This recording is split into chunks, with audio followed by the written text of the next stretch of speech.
Hello, welcome to the Untethered VR Untethered, whatever you want to call it, podcast, where we are stockpiling toilet paper just like everybody else. You brought one with you. Is one of our lucky viewers going to be able to get I that? almost want to gold plate it. No, then it's unusable. Gold is going to be much cheaper than toilet paper in the next couple of weeks, so I wouldn't waste it. My precious. Listen, toilet paper is becoming as rare as new game releases on Oculus, so it's no joke. I know, right? It's, We haven't seen anything for a couple weeks, and far as I know, we're not seeing any next week either. that's the thing is I think they realize now with the sales of Elven topping something like 500 or reviews or wherever, some crazy number, that if they don't release another game for a while, people are just going to buy the old stuff. It's just True, and that's not a bad thing, necessarily. no, necessarily not a bad thing, but like one every 2 weeks would be nice. The older games need some love too, right? Yes, they do. We all need extra love at this time, so. Um, we're going to start off with our highlights. Skip the new releases because there were none. And to skip the upcoming titles because there are none for next week. We'll go into the news and then into our core topic. So, Okay. Would you like to start off? what were your highlights of the week, Brad? Oh, my highlights of the week. Related to VR, I guess the biggest highlight of the week for me was the fact that VR and the industry jumped in to save the fall of all of these conventions and are creating these spaces now for people to have these conventions and not let even a global pandemic stop the information flow, which I think is kind of cool, actually. Yeah. As far as a highlight for me goes this week, that's really tough to say because since none of my games are new, it really is sort of immersing myself back into just VR in general. What were you doing the most, or what did you get the most enjoyment of out of what you played? Well, I guess the rhythm games, it's weird because this week I just didn't want, there's so much going on. I didn't want to play any dystopian future games. It was like right now I wanted happy games. So the rhythm games, they kept me occupied and gave me something to do and not watch the news and not, have to deal with all that other stuff. Yeah. But so yeah, basically I immersed myself in my rhythm games and, just keeping my eye out for, Shadow, their ultra tiers that they're opening. Those have my attention. And, but honestly, the biggest highlight is I think I might actually go through the return of my controllers and get non-squeaky ones now that I've been reading about people doing the exchange. Yeah. My right controller does a little squeaking also, but it doesn't really bother me. I can't hear it when I'm in the game because I'm hard of hearing. What are the benefits, Josh? What are the benefits? And as far as I can tell, it doesn't affect how it works. It's just a little squeaky. Right. But I am a little concerned because it's getting squeakier, which indicates that whatever caused it in the first place is not getting any better by use. Right. Yeah. And there's only a limited time. I can't believe I've had this for almost a year now. I know, right? It's fast approaching the anniversary of the Quest having been released. It's amazing, isn't it? It feels like it's been around forever, and it feels like I've had it for a month. It's a sort of time warp thing. So it's like a a forever month, huh? Okay. It's been a long month, yeah, it really has. Yeah. It's been a month that lasted 1,000 years. So far. Yeah. We're only at the middle of the month, so Yeah. who knows by the end if it's geometric progression, it's going to No, be eons. it's more like an exponential curve progression. Oh, God. So it's been 1,000 years so far, but by the end of the month, it'll have been 2 billion years. We're going to have to get Neil deGrasse Tyson in here and discuss this with him, I think. What about your highlights, Josh? What was your highlight for the week? Well, I really only did a couple of things this week. I did a little bit more pistol whip tournament practice, and I did thrill of the fight. And the reason I've only done a couple of things this week is because of the family emergency stuff that I mentioned last time. It, I've had to drive down. It's about an hour drive to get down there, hour drive to get back from where I live, but to the hospital where a family member is. So, and drive an hour down there, stay for a couple hours, and then drive an hour back. It doesn't leave much time, so for VR. So No, it doesn't. yeah, but I did get a little bit in, and I was able to de-stress a little bit with a throw of the fight. That'll do it. The crap out of a virtual opponent. Yeah. There is a lot of scientific evidence that shows that that exercise helps a lot with emotional distress and whatnot, because one, it produces endorphins if you do it long enough, and it kind of so it clears everything out too. Right. So it's a good way to fight off a funk, to fight it off Right. in throw of the fight. I also found Racket Fury is good for that too. You could really throw yourself into that. So, yeah, there are certain games that are definitely stress relief. And I guess that's sort of the rhythm games too are stress relief because you're not concentrating on anything except either hitting that target or breaking that block or, Right. So, in that respect, I think that VR has really helped me this week more than most people because it seems like a lot of people around me are panicking. Yes. Yep. For valid reasons or for invalid reasons, whichever your opinion, there's a lot of panic going on, and a lot of buying of this. Amazing, huh? It really, with all of here we are talking about our untethered VR headsets, but the thing that's most in need right now is paper. Well, it's untethered paper. No, actually, it's tethered to the cardboard roll inside. No, that's part of it. Well, tethering makes it a part of it. It wasn't born that way. It's not like we hatched them or 3D printed the paper. Oh, that would be cool. If you're going to call that tethered, then this is a tethered headset because it's tethered to this. It's attached to this. Which attaches to your head, so it is tethered to your head. That's true. Exactly. I don't know how much good it would do not tethered to your head. So it's tethered to your butt. We're going to do a Charmin commercial now. Do we have to get the dancing bears out, or I've been keeping them in the other room waiting? And they're, So anyway, moving on from such weird topics.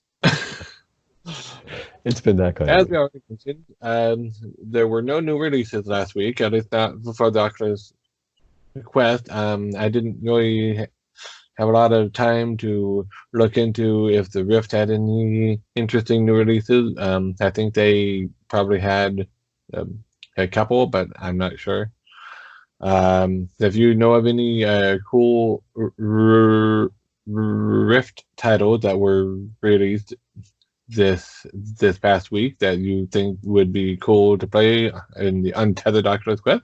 So go ahead and let us know in the comments, which are down there somewhere. Yeah, please. We count on you guys for information. Oh. We don't live in a vacuum.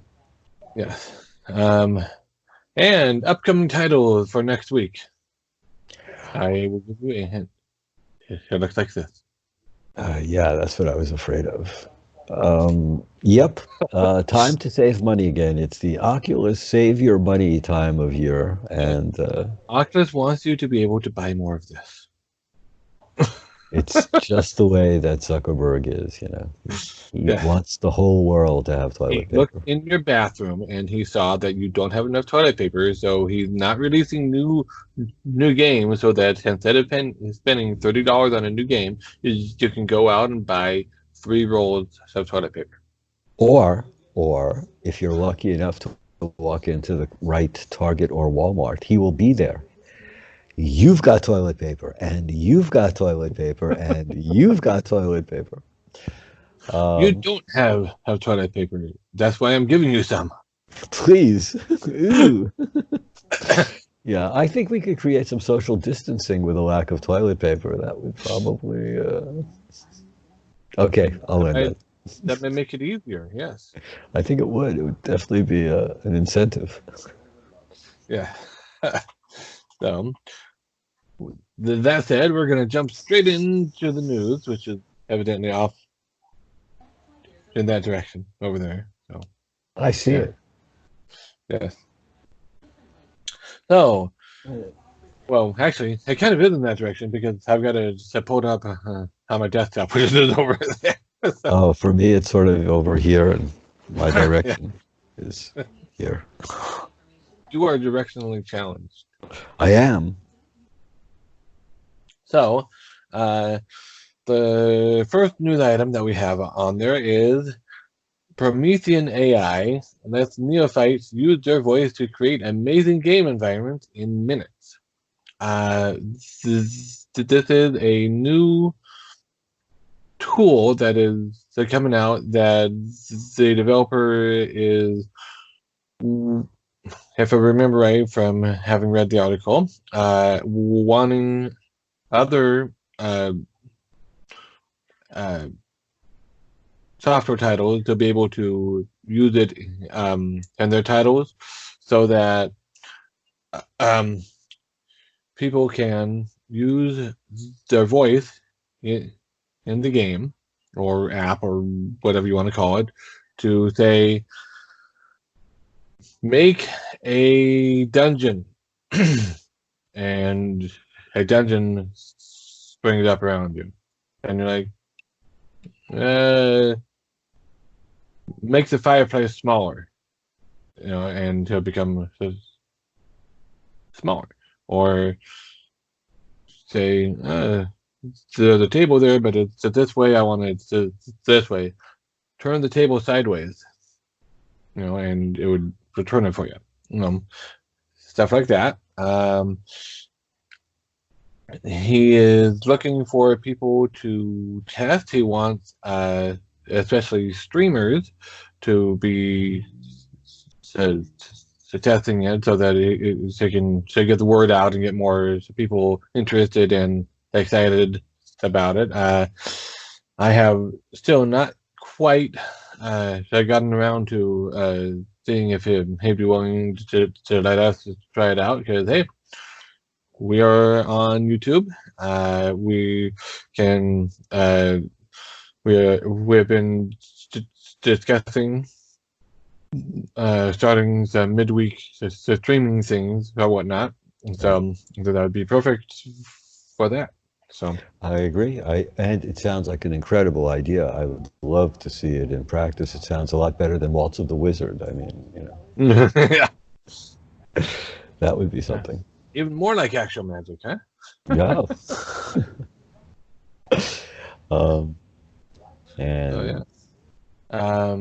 It looks cool.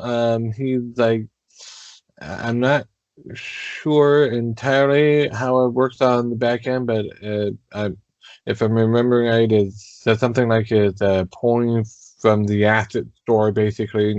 So and I think it's a using Unity thing, so it's pulling from the Unity asset store and making stuff so based on that.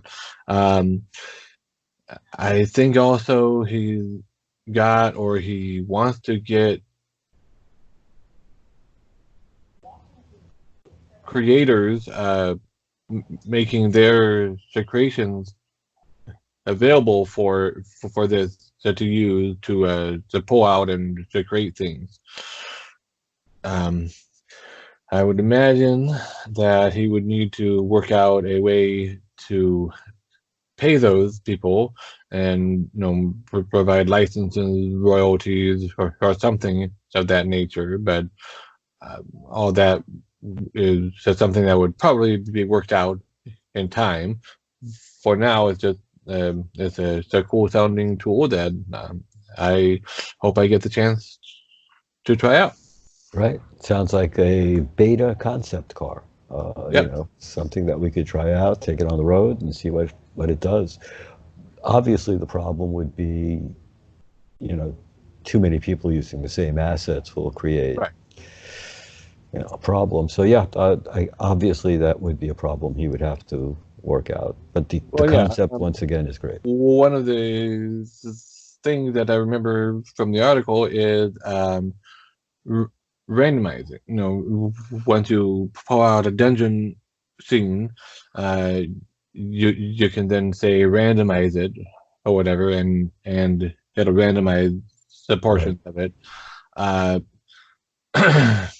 depending though on how many available dungeon type assets he's got available, it might still result in, well, it looks like another room of the same dungeon.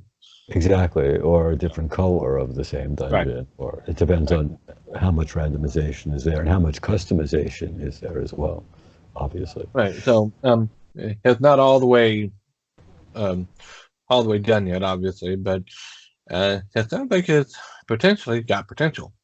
Well, especially if he wants other developers to use it, then obviously Yeah. you'd be able to call in assets from other sources. Right. So, yeah, it sounds very promising. I like it. Yeah. Yeah. Um, Also, Nreal has unveiled its all-in-one light enterprise headset for Q4 of 2020. So later on this year, uh, Nreal will have a standalone augmented reality headset. I'm pretty sure we're going to see a few of those by the end of this year. Yeah, quite possibly. And on a related note, I didn't have this written down in our news, but this reminded me of this. Nreal is doing a all-in-one, it's a standalone enterprise AR headset.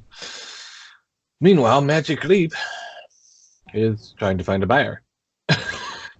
I know, that's sort of really depressing for Magic Leap, the billions that have gone in. I know, and they're looking for a price tag of like the 10 billion. That sounds like, and Palmer Lucky on the Twitter kind of laughed at that price. Said anyone who pays 10 billion for them made a big mistake, or so that's not his exact words, but Right. basically he was saying they're not worth that, but by any means. So, No. Well, they've never brought anything to really the general population. It's always been sort of right, enterprise. because a part of the discussion in the article that I read about it was consumer VR or VR AR for them didn't to bring in as much as they were hoping. But when you go to the website, the product is like $2,500. That's way out of most consumers' price range. Especially now. I mean, Yeah, that might have fit into the price range 3 years ago, if they had maybe had a working if concept. for a rich, a Well, rich yeah, but consumer, I mean, well, for the early adopters of PC or VR, that would have been to take out a loan because they do have a financing thing on there, but you know that's not priced right for the three games that work. a consumer AR headset. I mean, Valve doesn't really have a consumer VR headset, and it's like half the price of the Magic Leap. Right. Right, the Magic Leap, and that's the other thing is they sold the hype so big when they were showing you the original commercial with the gymnasium and the With the whale whale jumping out out of of the floor and whatnot, yeah. and the best they could come out with was Dr. Robotnik, which was okay. I mean, it's Dr. or Grobotnik, whatever the name was, and it looked kind of Right. cool, but do you really want to spend 25?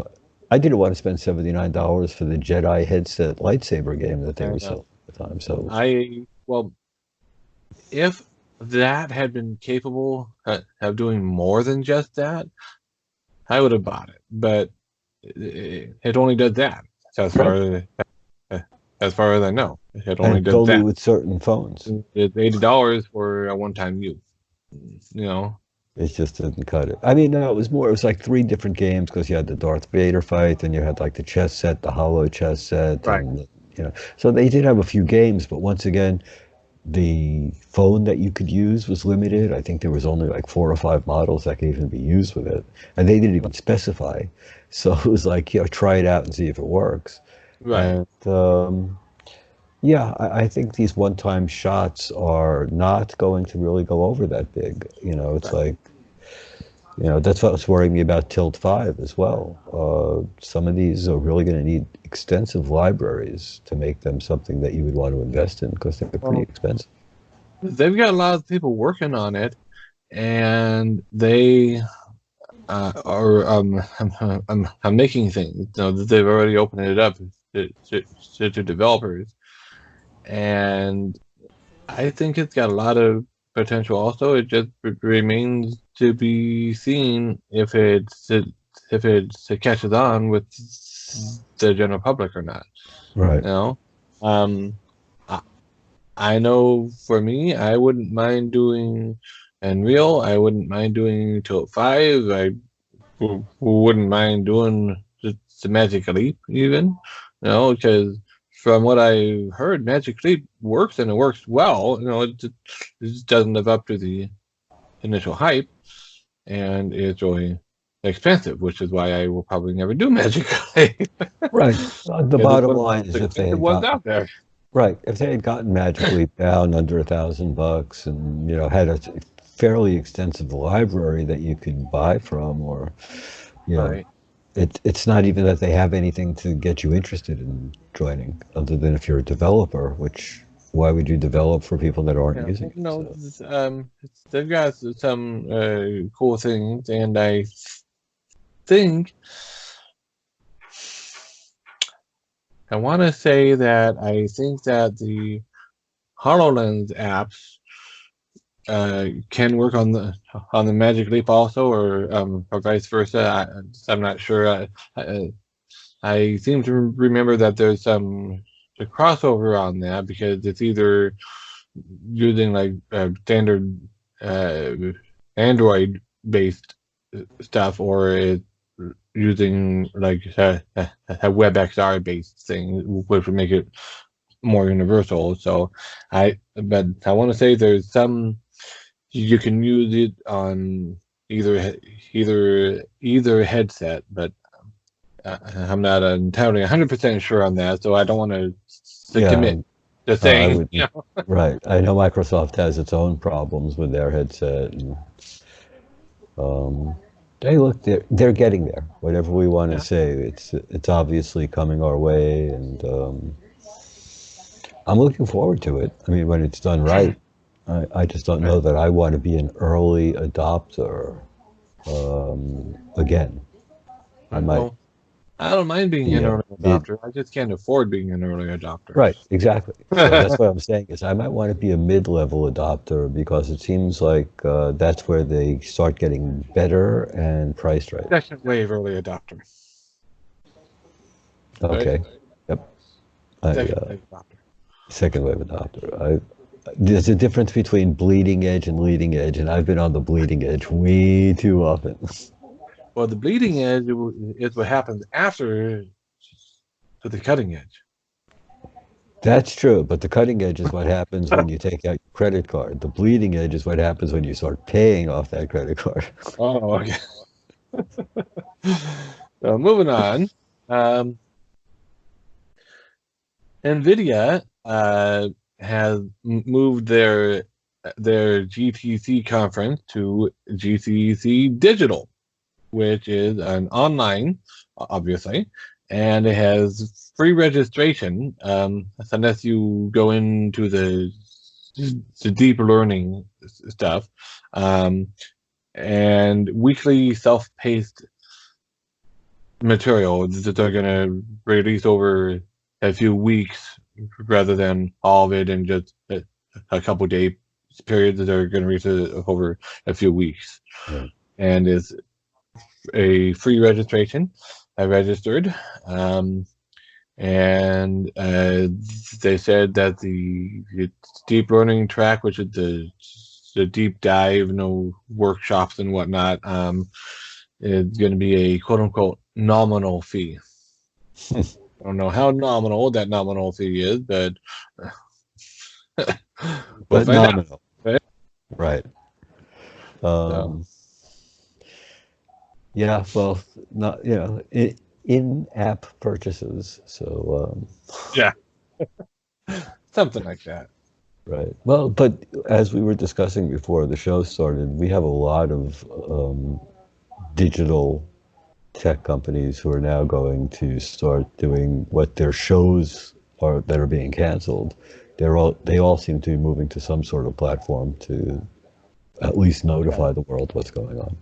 Yeah, I'm gonna jump down a little bit in the news because speaking of that, Oculus and Facebook have announced their GDC content is going to be starting on March 16th through the 19th, and they're going to start with the Oculus stuff, and then they're going to move to Facebook to gaming on the 19th or whatever. And it's again online. They said watch their blog on the 16th, so it doesn't sound like they're going VR, which I think is a bad move for them. That's crazy. Yes, they should be doing a VR. Right. This is the opportunity to show the world how to shine, and they're not. Yeah. Wow. No, Okay. it boggles my mind. I mean, going down to another news item, Valve is going to be holding their conference in VR. Right. They're going to be using the Engage platform, and that's going to be starting on March 19th. Okay, so at least they don't overlap. I know Apple also announced that they're doing their WWDC. Well, it sounds like the Oculus thing is not going to be live. It's just going to be uploaded, so you can watch it at your own pace, just like Right. the Nvidia one. However, Valve, because it's in Engage, that means there are going to be live events, but in VR. Right. Okay. Well, like we're saying, right now is the time for VR to show people that this is a time that we can engage with each other in a social, meaningful way without having to be in the same room with bleeding germs. Excuse me? Engage is a way to engage with each other, huh? And they're free to use that as long as they send me a 20% commission fee on oh, so that reminds me, I don't have this in the news thing, but Rumi made an announcement that it's now free to use. Before they had a free tier and a paid tier, now they're saying free. Right. So. Well, I would think, like I said, now is the time for here I am with my Quest waiting for Facebook to have Horizon or to have, oh my God, it's just crazy. This would Yeah. have been their time to shine, although not many people could have gone out and bought any more Quests, although they were in the That stores was for a over week. really quickly. I know, it's like what, they hit the stores for an hour and a half or something, and Something like that. they went quicker than toilet paper. I know. And that's taking something. Yep. So, now that we've discussed all those, Mhm. there is a new game coming out. I don't have a date for it or whatever, but it's another RPG type. It's the type of game, and it's going to be coming out for PC VR only. But as we all know, the Oculus Quest is a PC VR headset now. If you use Link, if you use Virtual Desktop, uh, but it's called Sword Reverie, and it looks like it's going to be kind of like a Sword Art Online like game, um, except it also looks like it's going to be a single player rather than an online multi or online massively multiplayer. Either one. It looks like it's going to be a single player game, which should still be fun. I mean, Final Fantasy, most of those were single Of player, course. but Right. they were still lots of fun. So not We'll have to everything has to see. be multiplayer. Which it seems like a lot of the newer games are not, which is kind of ironic. We Yeah, went through that.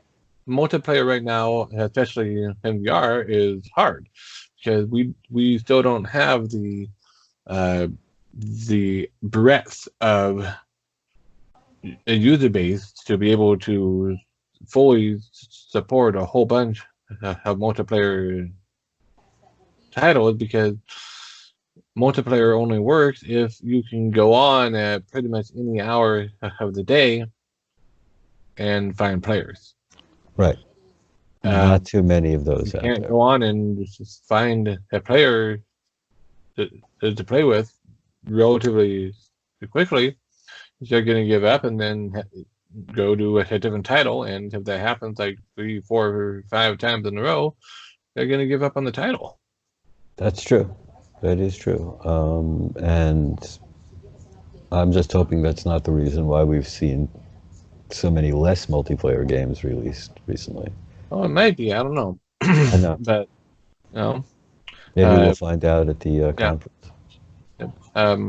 Harkening back to an earlier discussion that we had, uh, how many first-person shooter games is there room for? If I remember right, my point was that there's room for a whole bunch of those if we have the player base. Right. That is the limiting factor right now. It's the player base. We don't have a big enough player base, but if we did, there'd be room for a whole bunch of those. That's true. I mean, yes, there should be, I guess, more of a push on the parts of the developers to make their multiplayer games. Like Swords of Gargantua has a contest every few weeks. And Right. I think by keeping your people engaged in these multiplayer games, Yeah. and now that I'm sure you read that the GPU of the Oculus, I think we discussed it last week Yeah. for a Well, second or two. I should have put that in the news, but you are right. The potential for what was it, increased by 67% or So, something, because it's not so much that they're increasing the capability of the GPU, they are decreasing the load on the GPU, right, which makes more of the GPU available. exactly. So, no. And the way they are doing that is with machine learning and super sampling a low resolution image on the fly. Right. So low resolution image means very low GPU usage, and then the super sampling done by machine learning is done on a different part of the software on a chip, so it's not affecting the GPU, it's not affecting the CPU. It's done in his own little sub Right. chip. Right. It sounds almost like a software version or firmware version of foveated rendering I'd added in there. Well, It's that's one of the potential use cases of it is rather than have the GPU and the CPU do all the foveated rendering stuff, just render it all at the low resolution image, and have super the sample. have the machine learning chip, so based on the eye tracking in Uh-huh. a headset that has that, super sample it in the foveated area. Exactly. It's perfect. So, and um, the article had a side by side of Beat Saber using the super sampling and the Beat Saber normally, Yeah. and they were almost indistinguishable. The one with the super sampling looked slightly less sharp, but not in any way you could point to and say, ah, there. You Right. know, Just a it was just softer feel. like a little softer looking. Exactly. Like when you So, blow up a picture and it gets that little bit of blur. But if they keep that down to a minimum and they can give you that much more graphic capability, then fine. right. Yeah, especially because the optics of the headset in the headset itself, those two would be even more in, indistinguishable. Exactly. Because It is kind of the incredible. optics themselves had a little blur because of the screen door effect. Exactly. I So know. I wished I had ever seen anything as clearly in my headset as I do on the videos on YouTube. I know. Those they just look all crisp and gorgeous, and then you put it on, and it's not quite so crispy, not I quite know. as Still gorgeous. really cool, but it's not that high resolution looking. No.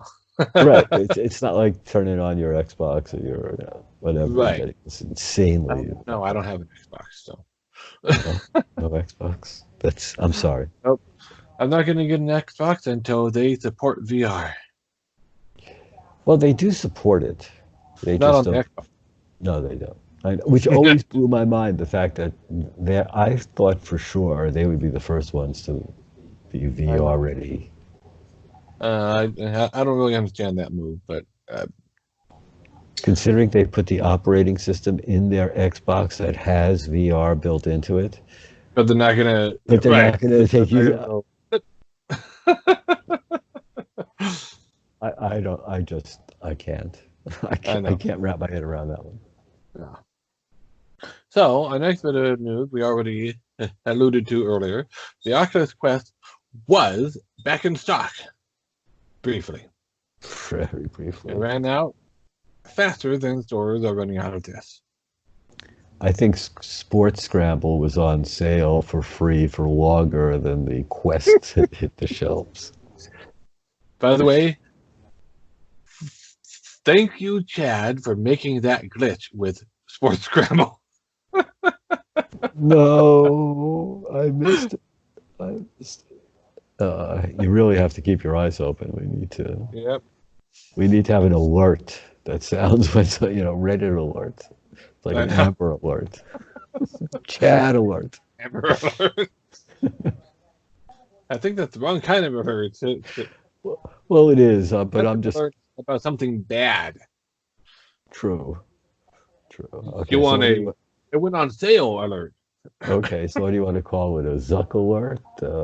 Maybe. Okay, we'll stick with Zuck alert for now. So, another bit of news.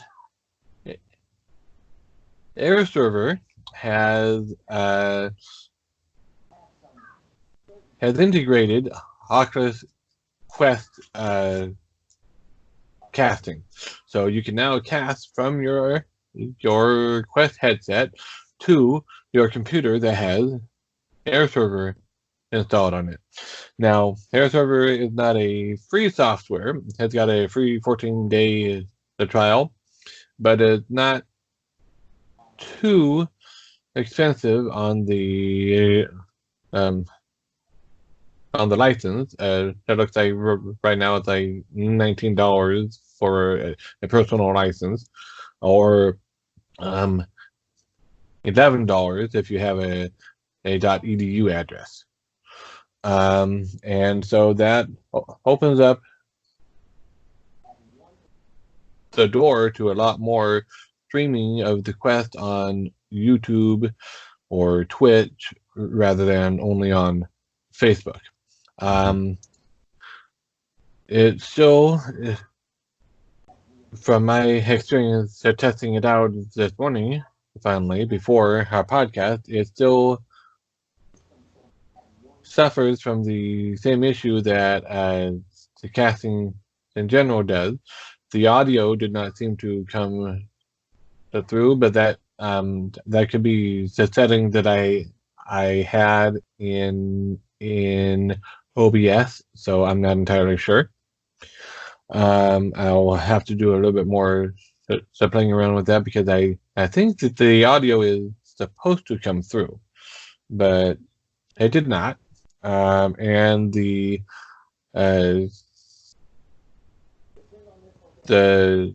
picture quality was good, and then like Brad's background, and then it was good, and then it was like Brad's background.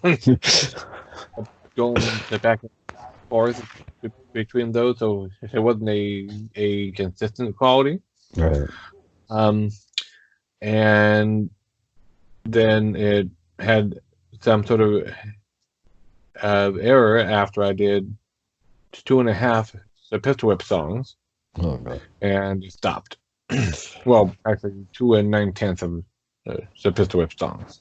2 9/10. Can you be a little more specific? Well, I was almost at the end of the song when I got the notification that said there was an error with the casting. Wow. So that's I was like 10 seconds, 20 seconds from the end of the song. Have you tried live yet? I know that you have. Live or live, whatever you want to call it. I have not had a chance to try that yet. That was the next item in the news column that we have up on our Trello board. They have a Quest and iOS camera beta. So they have a native, well, not native, but they are incorporated with a little bit less of a workaround than the current Oculus mixed reality setup, I think, to be able to use live or live with your Quest.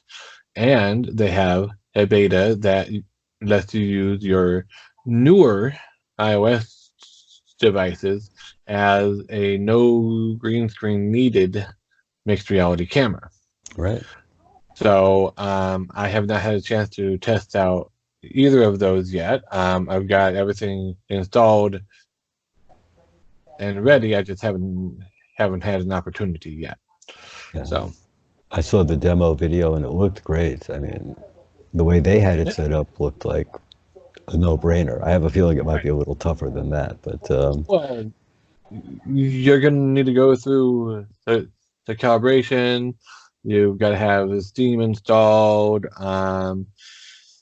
They don't know exactly what the minimum specs are for it, but it's less than is required for a VR-ready PC. okay. So they know that already, but they don't know exactly what the minimum recommended is yet. So Okay. people are free to go into their Discord and to sign up for the beta, and they can do whatever they want with it.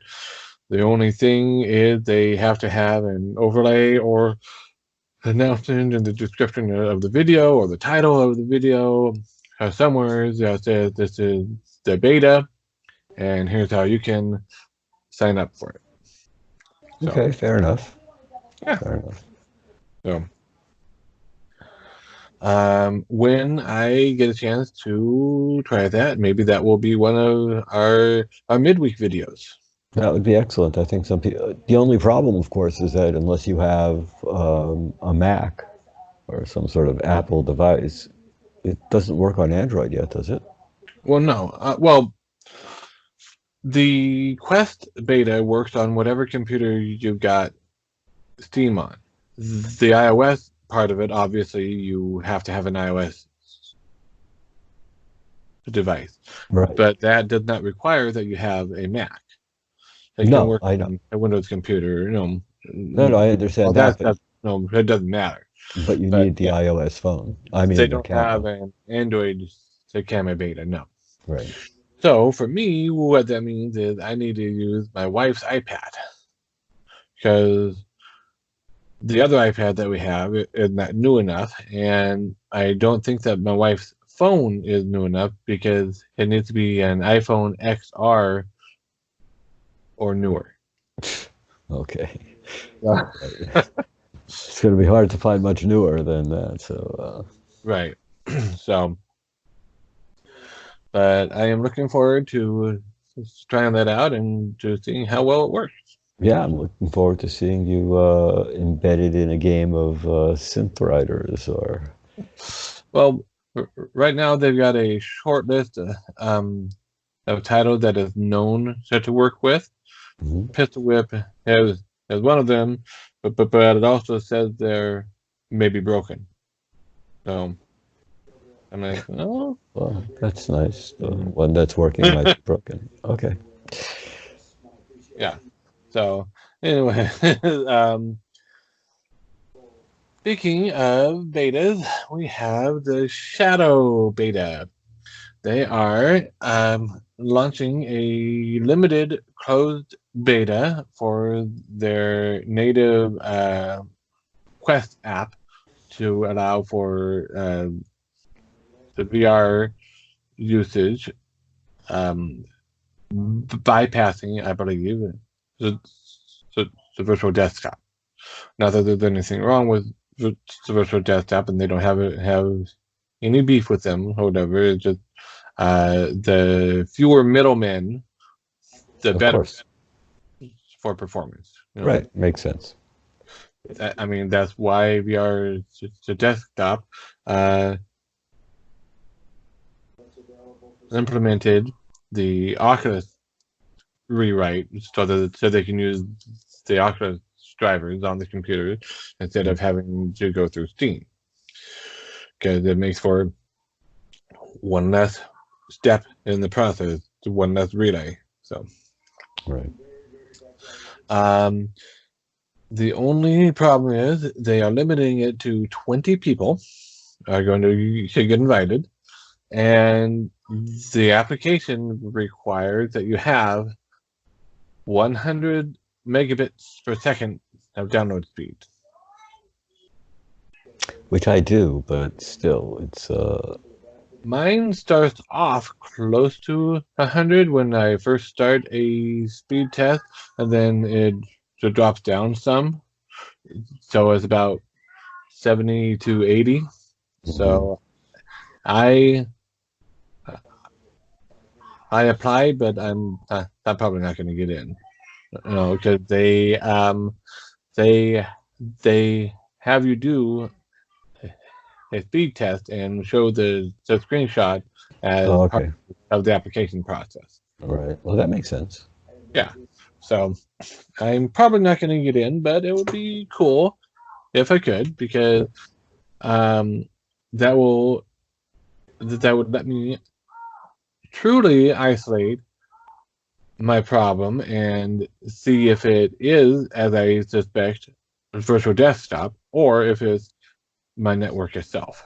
Oh yeah, that would definitely establish the Yeah, that because at if least. I get no problems at all doing it through Shadow, then I know it's virtual desktop somehow not liking my network or whatever. But it's not the network itself because it would be working on the other. So yeah, we'll see.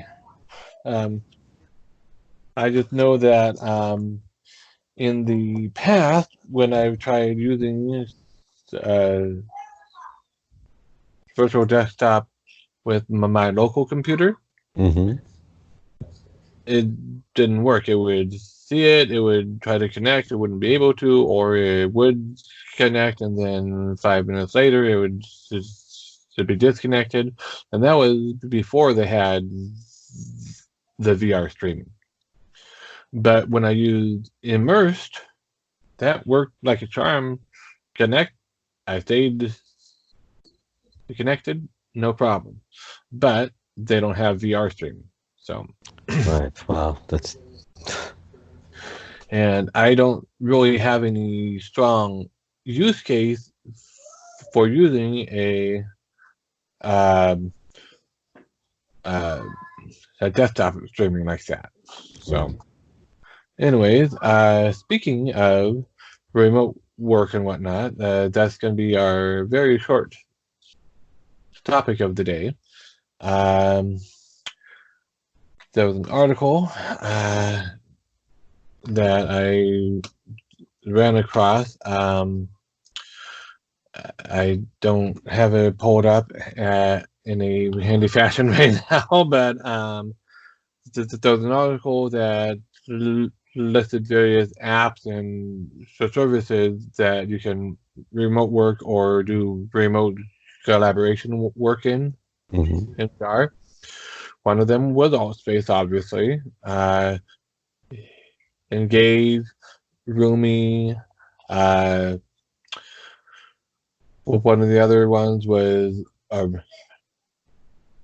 lot of them were PC based only. There's Sketchbox, which is a multi-person collaborative like a Gravity Sketch or Medium app. So you can so sculpt to make the 3D stuff together there.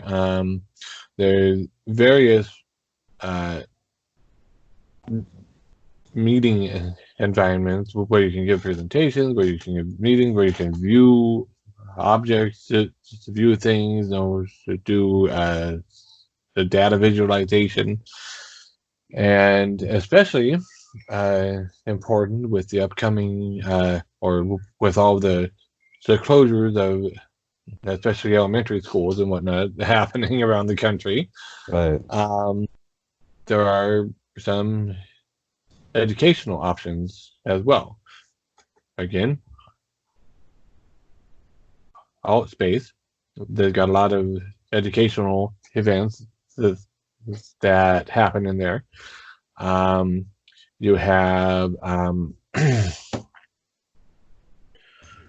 why am I blanking on the name of it now? Probably because it doesn't seem to have much to do with the actual thing. There's that app that came out on Quest uh, a month or two ago.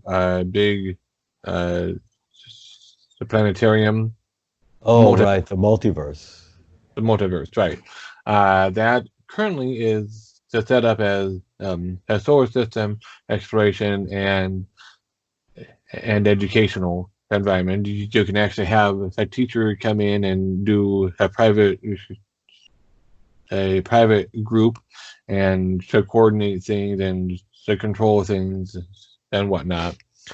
There's Cosmos, so VR. They're on our Discord. They don't chat very much, but they're on our Discord. And that's a science, a STEM oriented educational environment where again you can have a teacher and the kids can run through experiments in VR and whatnot and so collaborate with each other. Uh, It'll be interesting to see what they do over the next few weeks yeah, as this and becomes put into there was place.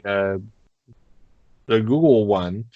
Um, as far as I know, it should still be around as part of the Google for Education stuff, Right, it where is. it kind of like Wander, in that it's a 3D wraparound environment, or the 360 photo spheres or whatever, but it can be teacher led.